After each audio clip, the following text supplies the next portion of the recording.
আসানসোলের রবীন্দ্র ভবনে আসানসোল জেলা হাসপাতাল ব্লাড সেন্টারে বিশ্ব রক্তদাতা দিবস উপলক্ষে একটি অনুষ্ঠানের আয়োজন করা হয়। এখানে পশ্চিম বর্ধমান জেলা শাসক এস পূর্ণাবালাম, আসানসোল রামকৃষ্ণ মিশন সচিব স্বামীজি, জেলা মুখ্য স্বাস্থ্য আধিকারিক ডক্টর মোহাম্মদ ইউনুস, এমএমআইইসি বিসি কলেজের অধ্যক্ষ গুরুদাস চ্যাটার্জি, ডক্টর ফাল্গুনী মুখার্জি, জেলা হাসপাতালের সুপার ডক্টর নিখিল চন্দ্র দাস উপস্থিত ছিলেন। প্রদীপ জ্বালিয়ে অনুষ্ঠানের সূচনা হয়।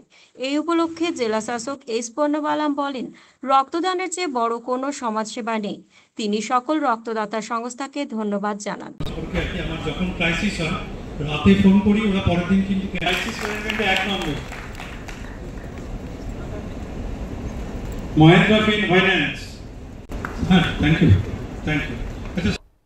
এটা হচ্ছে কি যে ওয়ার্ল্ড ব্লাড ডোনার যেটা থাকে সেটার সেলিব্রেশনটা আজকে এখানে হচ্ছে, সেই জন্য আমরা এই অনুষ্ঠানটা আয়োজন করেছি।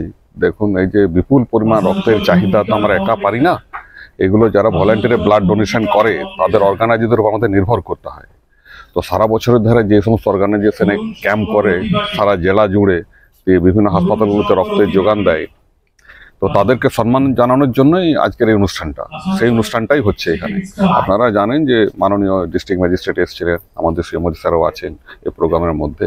তাদেরকে আমরা আজকে সম্মান জানাচ্ছি, সেই সমস্ত অর্গানাইজেশনগুলো